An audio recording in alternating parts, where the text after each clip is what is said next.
Before we begin, a quick note. This episode includes scenes of violence directed towards animals. That may not be suitable for all audiences, so please use discretion when listening to this chapter. Thank you.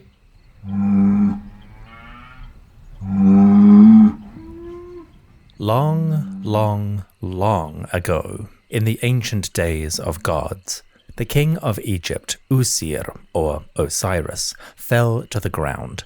He lay upon his side, felled by an act of treachery. His murderer? The god's brother, Sutekh, commonly known as Seth.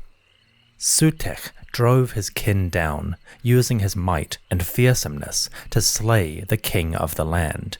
The exact means of this murder, how Seth did it, when it happened, and where, that varies from story to story. But in one version, Seth attacked Osiris in the form of a bull. As a great and fearsome animal, Seth drove Osiris to the ground with the strength of his foreleg, his chepesh.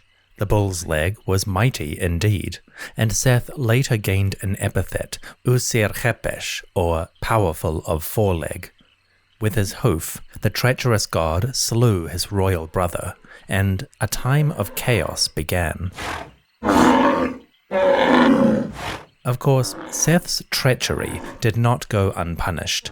In the pyramid texts, the eldest son of Osiris, the great god Horus, cut off the foreleg of Seth. He took that leg, now called the meshetiu, and touched it to the lips of Osiris. Doing this, Horus opened the mouth of his dead father, allowing him to breathe, to speak, to eat, and even to see.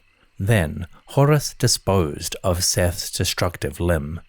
To keep it out of trouble and away from the fragile world, Horus, quote, threw the leg into the sky. The foremost ones guard it there. Ta-weret keeps hold of it, so that the leg can no longer sail amidst the gods. End quote.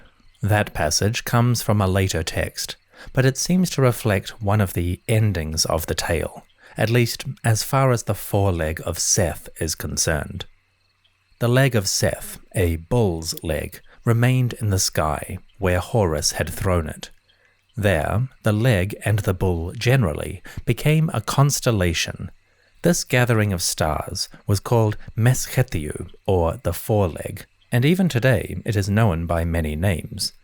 Depending where you live, the ancient Egyptian meshetiu might be called the plough, the Big Dipper, der große Wagen, Bedo, or Bukduchesong. Seth's foreleg continues to glimmer in the skies above many modern peoples. Seth's leg, the chepesh or meshetiu, also became an important tool here on earth.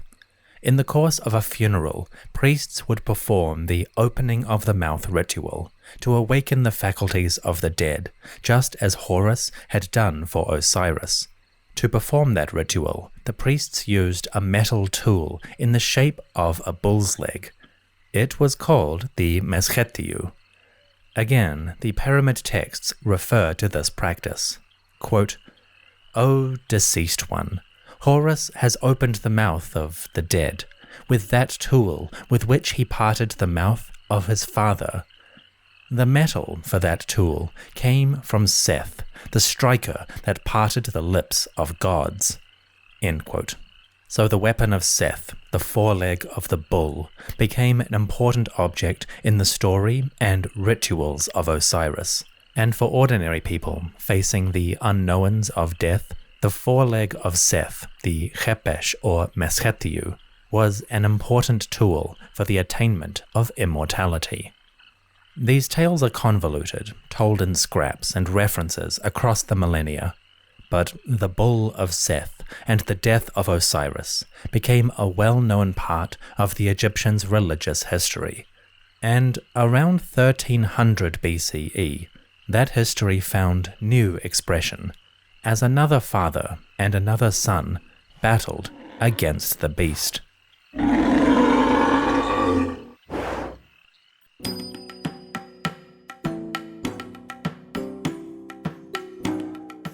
Salam alaikum, peace be upon you. Welcome back to the History of Egypt podcast, episode 193, Slaying the Bull of Seth, or Ramesses' First Rodeo.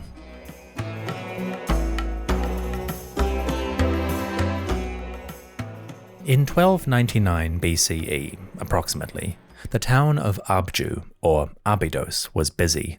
Ships arrived regularly on the Nile, bringing stone for construction, supplies for workers, and people who would shape a new monument.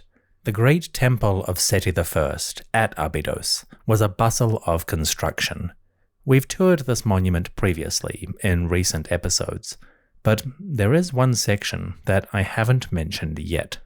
Amidst the offering scenes, the images of worship, and the expressions of royal or divine favor, there is something more unique. You will find this image near the end of a tour in the temple. In the southern wing that branches off from the main sanctuary, there is a corridor. It is just past the king list, that hall that shows Seti and his son, Ramesses, honoring the rulers of the past. Generally, a tour will come to this corridor on your way to the west to visit the Osirion and the other monuments of Abydos. If you enter the Hall of the King List and then turn right, you will come to a long corridor leading to a staircase. This hall is often called the Corridor of the Bull, and if you turn your gaze to the right, you will see why. In the middle of the wall, stretching from left to right, Seti's artists created an elaborate tableau. We see a king and a prince running towards the left. They hold a rope, and that rope leads to a bull. A great beast with long curved horns charges away from the king and the prince. This scene is the subject of our history today. Before I describe the scene, I should make a quick note. The corridor of the bull appears in the Temple of Sety I, but if you visit today, you will find that the names on this scene, the cartouches of the king and the prince, those do not include the name of Seti. Instead, the cartouches label this image as King Ramesses II and his eldest son, Amun-her-Kopesh-F. So, at first glance, this tale should take place later in our narrative, in the reign of Ramesses himself. However, looks can be deceiving. While the final carving of this image was completed under Ramesses, the actual conception and draft of the scene almost certainly happened under Seti I. We have good reasons for thinking that, and I'll discuss them at the end of the episode. But just to set the scene, officially, this tale belongs to King Ramesses, but in reality, it is almost certainly a story of Seti I. So I'm going to treat it according to the original plan, and describe the scene not as Ramesses and Amun-her-Kopesh-F, but as Ramesses and his father Seti. With that in mind, back to the scene. The image runs from the right to the left, which in the temple's orientation means it goes east to west. On the right, we have the king, then in the center, the prince, then the bull, and finally, on the extreme left, a pair of gods. The bull is the largest figure, and he's the focus of the scene, so we'll start with him. The bull appears in the act of running. He is surging forward, rear legs kicking out, and forelegs stretching ahead. His head is raised and tilted back slightly. His horns are long, bending up in a great curve, like an archer's bow lacking a string. The bull's tongue extends slightly, protruding from its mouth, and the artist has carved wrinkles on top of the snout, the bridge of the nose, and just above the eyes. The eyes themselves are wide, panicked, and the bull is clearly in the throes of effort to escape those who chase him. The sense of energy is palpable in the bull's posture and movement. If we look at his legs, the artists have shown the muscles stretching taut beneath the animal's skin. These muscles are finely carved, so finely, in fact, that they are only visible at certain angles of light. The carving is top quality, and it communicates the animal's exertion, his desperation, in a palpable, urgent fashion. The bull's head leans back, not just from fear, but because he is being pulled. At the base of his horns, a rope coils around the crown of the animal. The rope is pressing down on the bull's ear, and the artist has shown that ear folded flat against the animal's head. The lasso is pulled tight, yanking the bull back. The animal strains against this rope, clearly trying to pull away, but he can't. The rope, wrapped around his horns, stretches back along his body. Then it loops around one of his rear legs. The loop is tight, pulling hard, and the artist shows this leg lifted up off the ground, as if the force is so great that the bull cannot maintain his posture. Finally, to add insult to injury, the bull's tail is also being pulled, adding another layer of restraint to the lassoing by the rope.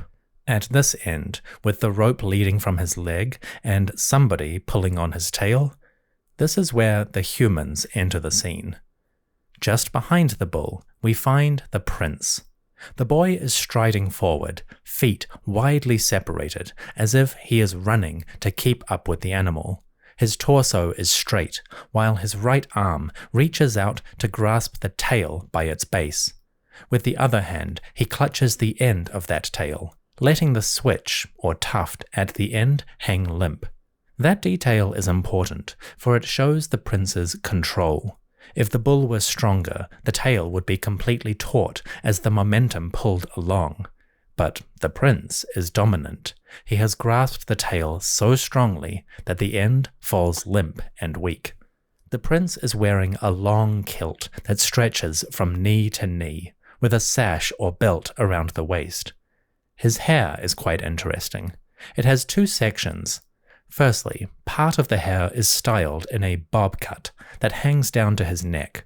Then, on top of that, and emerging from the side, there is a large, thick plait. The top is folded in 3 layers that come together in a series of braids. At the bottom, the hair curls back in a little loop, pointing towards the shoulder. This side lock is a classic marker of youth in ancient Egyptian art. There are several forms of this hairstyle with different contexts. The classic one that you'll see in many books and movies is a shaved head with just the side lock remaining. But here we have a 2-level style, normal hair cut medium length with the braid emerging on top. I'd be genuinely curious to know how that would look if you undid the braid. Would the prince have one side of his hair way longer than the other? A kind of Bronze Age new wave? I hope so. At the very least, someone needs to bring this hairstyle back. Anyway, to the right, we have the king. He is tall, standing head and shoulders above his son. He wears the red crown, the deshret, with a scarf hanging off the back and flowing behind him in 2 streamers. The king has a beard, long and straight, and his kilt is short, covering only his upper thighs with a fold hanging down the center. Like his son, the king moves forward in a long stride, walking almost on tiptoes and with his body leaning forward slightly. The king seems to be moving quickly, keeping up with the bull. The ruler is the dominant figure of the scene, as you would expect. He's the largest, and he's the one holding the rope that lassos the horns and leg of the bull. Hauling on this rope, the king of Egypt establishes primacy over the beast, while his son, the prince, assists.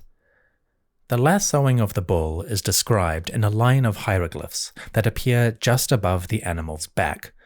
They say, quote, Sepech negau chai shemau in nesut, which translates as the lassoing of the long-horned bull of southern Egypt by the king. End quote. Interestingly, the caption does not mention the prince. The lassoing is credited exclusively to the ruler, which seems a bit rude. The son is doing at least some of the work, pulling on the animal's tail. and the overall symbolism of the scene clearly puts the prince front and center as a kind of test of strength for the young boy. But the hieroglyphs focus on the king, excluding all others in celebrating this deed. The king and his son charge forth to lasso and subdue the bull. At a glance, it seems like a fairly straightforward scene, and it's not hard to interpret. The king and the prince display their strength, their prowess in the fight. Thus, they show a mastery over power, and the strength to dominate nature, and thus to rule humanity. But there is more going on here than a quick glance would show. There is a religious angle that we'll come back to in a moment. But focusing on the people, the image does tell us something interesting. One thing to note is that this scene is quite unusual. In fact, it's basically unique. The image of a king and a prince wrangling a bull does not show up anywhere else in surviving monuments or records.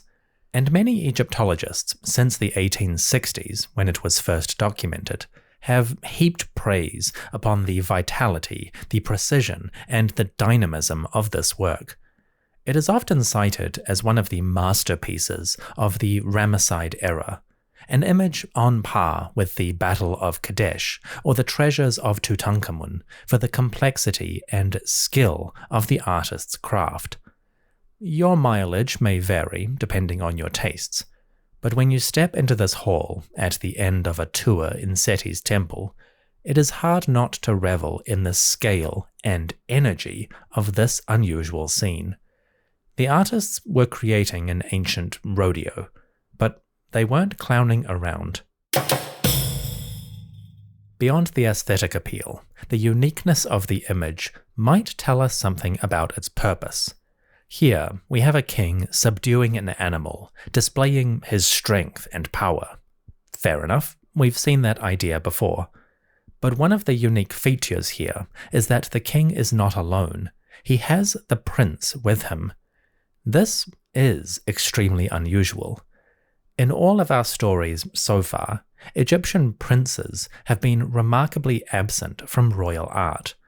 By and large, the pharaohs did not like to show their sons on monuments.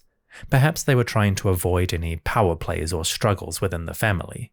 But as a general rule of thumb, the royal sons are not a visible feature. So if this scene had been made in the 18th dynasty, for example, it probably would have shown the king, all by himself, subduing the animal alone.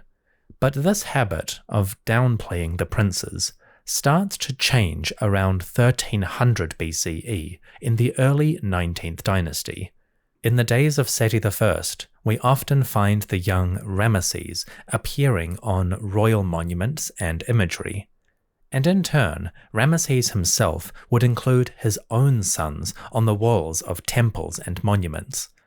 It was a complete reversal of the old practice, and the bull hall at Abydos is a good example of this phenomenon. It's quite likely that the image of the king and the prince defeating this animal has a rite of passage element to it. Rather than subduing it alone in a classic scene, Seti includes his eldest son. That makes Ramesses himself more prominent, a more visible part of the royal hierarchy. In turn, it communicates the idea that the young prince, participating in the defeat of this animal, is showing his own strength, his own readiness to rule. In that sense, the images in the bull hall seem to convey a sense of Seti preparing the next generation, introducing them to the deeds and responsibilities of a divine Egyptian monarch. The prince is no longer in the background.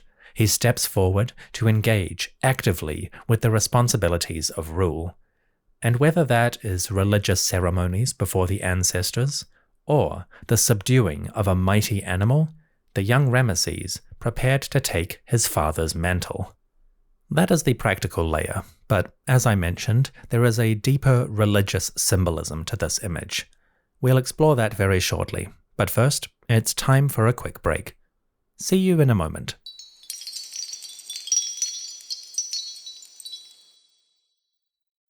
The king of Egypt and his eldest son, the prince, lasso and subdue a bull. Why are they doing this? What is the meaning of this scene? Well, part of it is religious. To the left of the bull, we also have a pair of gods. They stand and watch the lassoing and wrangling unfold. This part of the wall is damaged, but the surviving area shows two deities, both male, with human bodies, and at least one of them with an animal head. The first god is a wolf, or a jackal, and hieroglyphs identify him as Up-Waud, that is, Wep-Wawet, the opener of the ways, an afterlife deity like Osiris and his more famous cousin Ampu, or Anubis. Wep-Wawet is an appropriate figure for this part of the temple. The bull's scene appears in a corridor leading to a staircase, which in turn points west. It aims towards the necropolis and towards the sunset horizon. So Wep-Wawet appears in the place that he is best suited, ready to open the road to the land of the afterlife, ready to assist travelers. The other deity is human, wrapped in a white shroud. Unfortunately, the head of this god and his names are lost. It might be the god Petech or Ptah, the lord of artisans, but we can't say for sure.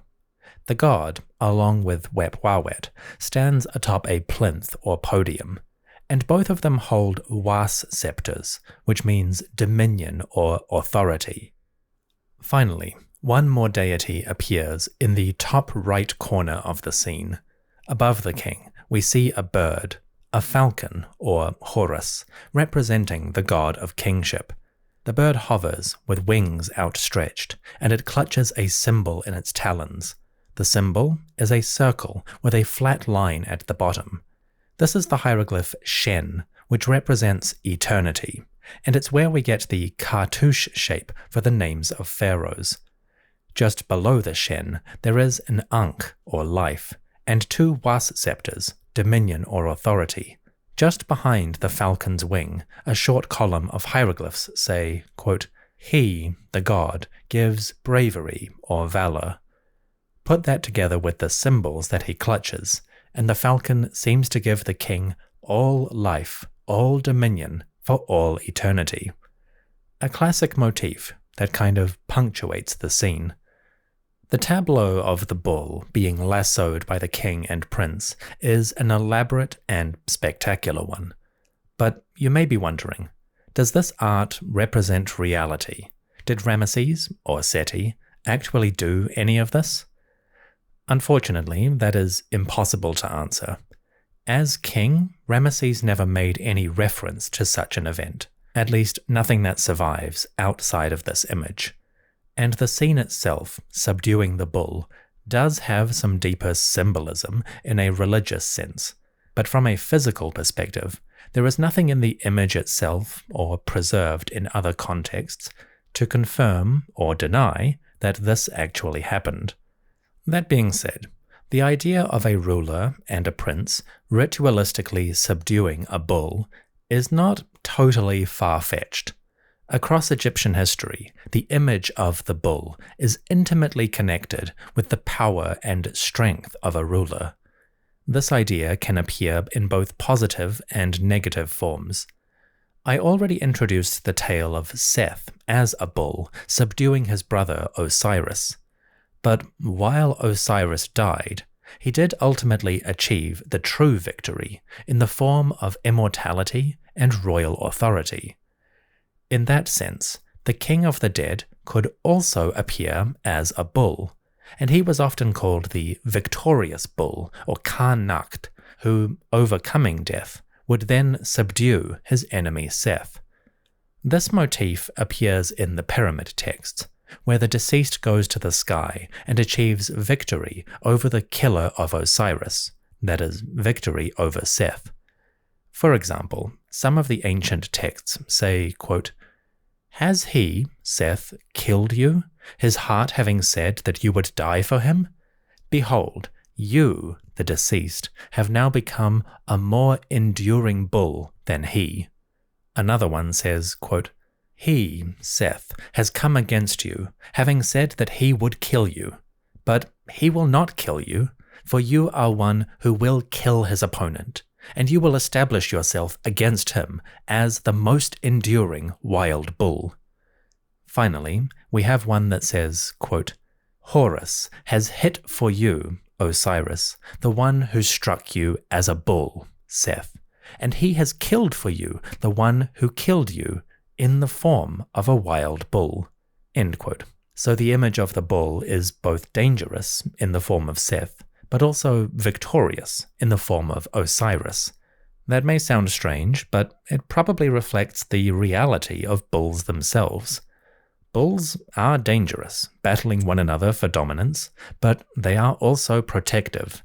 The strong bull defends its herd from predators, and their great strength and sharp horns are a powerful weapon against those who would hunt. So the Egyptian bull is a fearsome being, worthy of fear, but it is also a mighty being with a valuable role to play in the hierarchy and order of nature. Bulls are a prominent part of the ancient Egyptian religion, economy, and philosophy. We don't have time to explore it fully here, but as an introduction, bulls have a long-standing connection with the power of the Egyptian king and the institutions that governed their land. In the pre-dynastic era, before the unification of the kingdom, artifacts show bulls trampling enemies and destroying cities. This conveys the military strength and power of the monarch. And pottery from the earliest dynasties might include labels of royal ownership. This includes symbols like falcons and palaces, but also the symbol of a bull with long, sharp horns. Finally, in the early centuries, around 3000 BCE or so, Egyptian kings would ritually run alongside the sacred bulls and possibly wrangle them for sacrifice and butchery. So the image of the bull is intimately connected with power, with violence, and with the strength of rule. That image appears on artifacts from the earliest centuries. It also shows up in art. In tombs of the Old Kingdom, the deceased, as farmers, will often watch bulls butting heads, overthrowing one another in the eternal fight for dominance. In language, that connection between bulls and power goes even deeper. As we have heard, the foreleg of the bull was often called the chepesh. You may recognize this term because the same noun can also mean a strong arm in the sense of power and accomplishment. Or a chepesh can be a sword, the famous sickle sword of Egyptian art. The chepesh, or kopesh as we might say today, is connected with the foreleg, and the hieroglyph for that leg appears in all of the words that I just mentioned. So the limb of the bull, the chepesh, is a symbol of strength, of violence, and the exercise of power and authority. That idea persisted in the days of Seti and Ramesses. The kings themselves used a title called Ka-Nacht, or Strong Bull, as part of their royal identity and names. Seti I, for example, often called himself the Ka-Nacht Ha-Emwaset, the Strong Bull who appears in Thebes.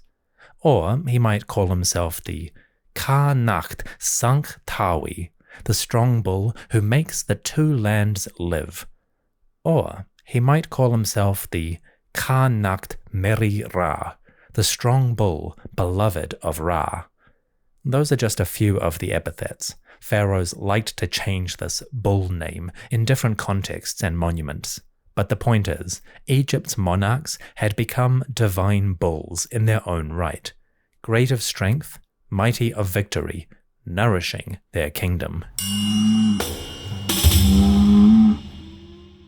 So the kings of Egypt were, in a sense, victorious bulls themselves. That may sound strange in the context of this image. If the king and prince were bulls, why are they subduing a bull? Wasn't that kind of self-defeating? Well, this brings us back to the religious angle. I opened this episode with the tale of Osiris and Seth.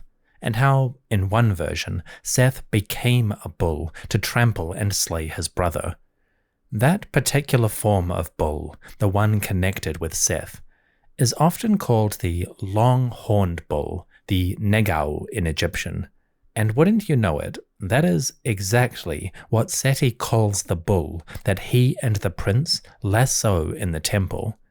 The hieroglyphs above the scene describe the image as, quote, Sepech negau chai shemal in nesut, the lassoing of the long-horned bull of southern Egypt by the king of the south. So this bull is the same kind of bull as the one that Seth became when he attacked Osiris. In that sense, the image of king and prince subduing this animal has an important religious dimension. This is an argument put forth in 2002 by a scholar named Luca Baqué. My apologies if I've mispronounced that name. Baqué argued that the lassoing of the bull likely conveys an aspect of the Osiris myth, specifically the death of Osiris at the hands, or hooves, of the long-horned bull Seth, but also the victory of Osiris over his own death. It's a complicated study, going through a bunch of mythological imagery and references, but there might be something here. For example, Baqué cites another passage from the pyramid texts that describes how, quote, O bull of bulls, I, the king, grasp you by your tail. I grip you by the root or base of your tail when you rise. End quote. Notably, this passage matches the artistic image almost exactly. On the walls of the Abydos temple, the bull rises in defense against the lasso and raises its head to fight.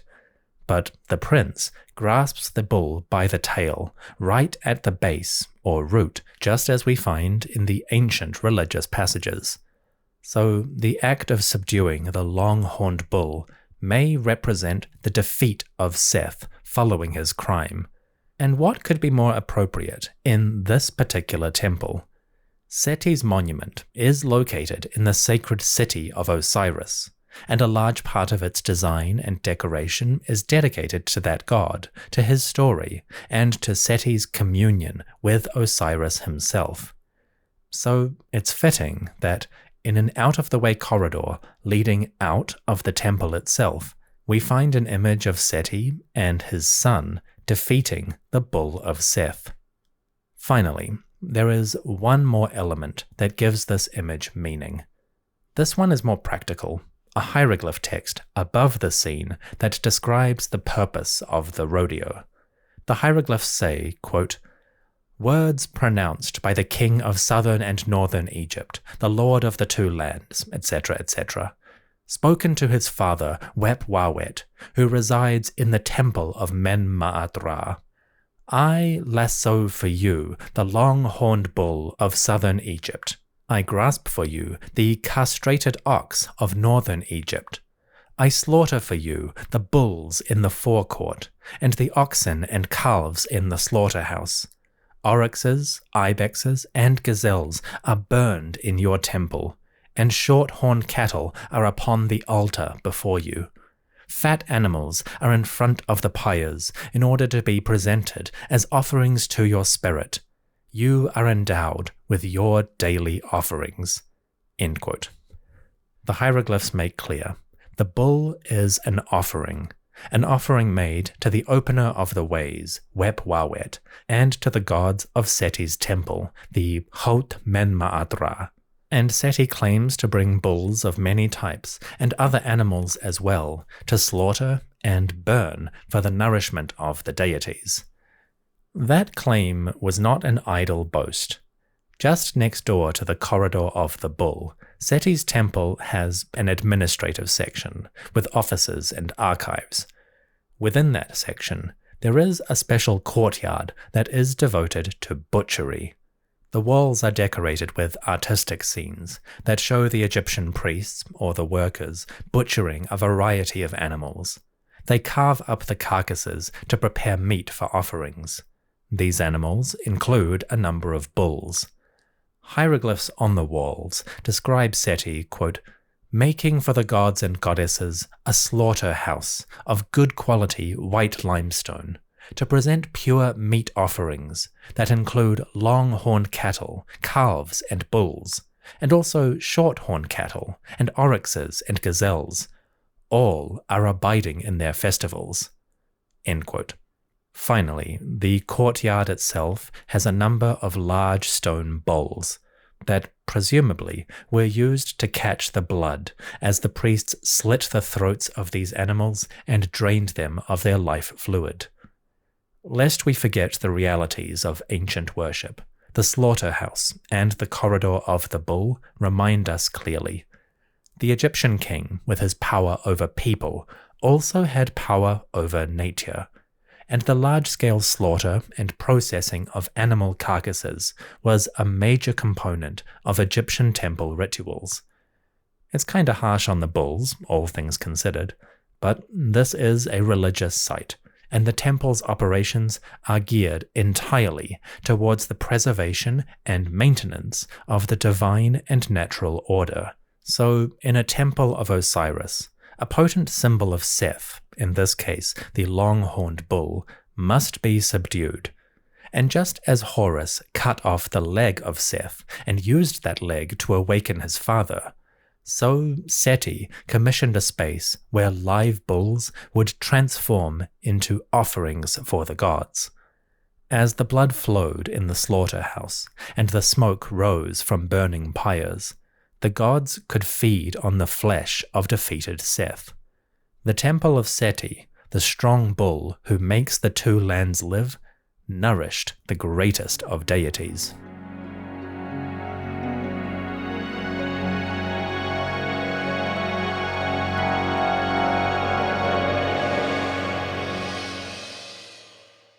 Thank you for listening to the History of Egypt podcast. I hope you have enjoyed this brief foray into a world of complex religious art and iconography.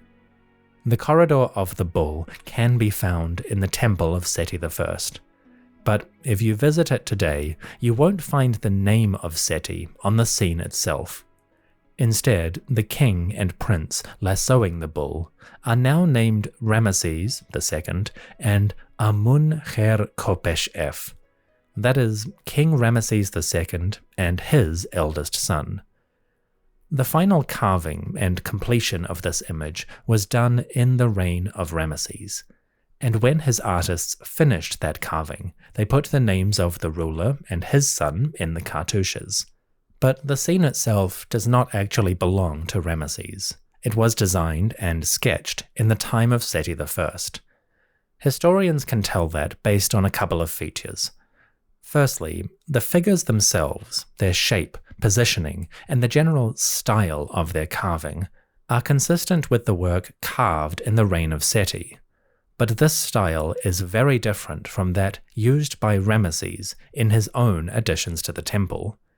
So the visual aspect tells us that Seti's artists probably designed this scene, even if the finishing was completed under Ramesses. Secondly, the corridor of the bull is just next door to another hall, which we call the Hall of Barks or Boat Shrines. This is just to the south. In that hall, the walls are still unfinished, left in their preliminary form by the artists of Seti I. Here, the walls still have the outlines in red and black ink, and they have the color cartoons that show sculptors where to carve the patterns and details. In that hall, you will find that the carvings are 30% done at best, but the rest is just outlines and draft. Basically, Seti's artists had done their preliminary work in this part of the monument, but when Seti passed to the west, that work halted. The artists came back later on the orders of Ramesses II to finish certain areas, but inevitably they were drawn away to other building projects. As a result, the southern extension of Seti's temple remains a work in progress, frozen in time forevermore. That's important because it gives us a sense of the process. Put that together with the style of the figures in the corridor of the bull, and it seems all but certain that this area was decorated in the time of Seti I, but ultimately finished by his son and heirs. So while the bull corridor shows Ramesses and his son, the gist of the scene almost certainly came from Seti. If you'd like to learn more about this subject, you can find a discussion in the works of Peter Brand. First, his book The Monuments of Seti I, published in 2000, dives deep into all of the works commissioned by this ruler. Professor Brand has made this book available for free online, and I'll put a link to it in the description. You can also find discussions of the Bull Hall and other scenes from this temple in Peter Brand's recent book, Ramesses II, Egypt's Ultimate Pharaoh, which was published in 2023. Finally, you can find a dramatized version of this scene in a novel by the Egyptologist and author Christian Jacques. In the 1990s, Jacques published a series of historical fiction tales based on the reign of Ramesses II. His Ramses series was written in French, but proved a massive hit and was translated into many languages around the world. In the first scene of the first book, Jacques presents a version of the bull rodeo, told from the perspective of young Ramesses. It's a dramatic scene taking place in the northern marshes, the Nile Delta, and Jacques uses it to introduce the characters of Seti and Ramesses, but also the ideas of divine power and the connection between nature, godhood, and the Egyptian kingship. If you are into historical fiction, Christian Jacques has done his version of these tales. Surprisingly, the bull hunt scene has never appeared on film. You would think, given the visual flair of it, that it would make an excellent set piece in any screenplay.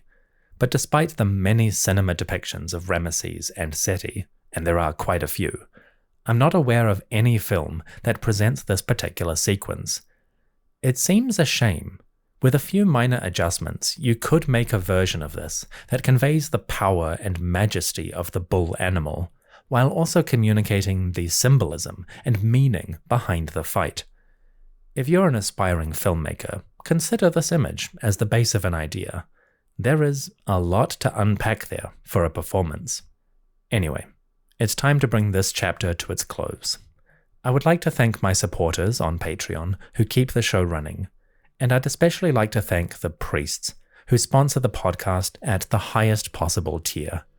These fine folks keep me supplied with offerings, particularly coffee and bulgogi.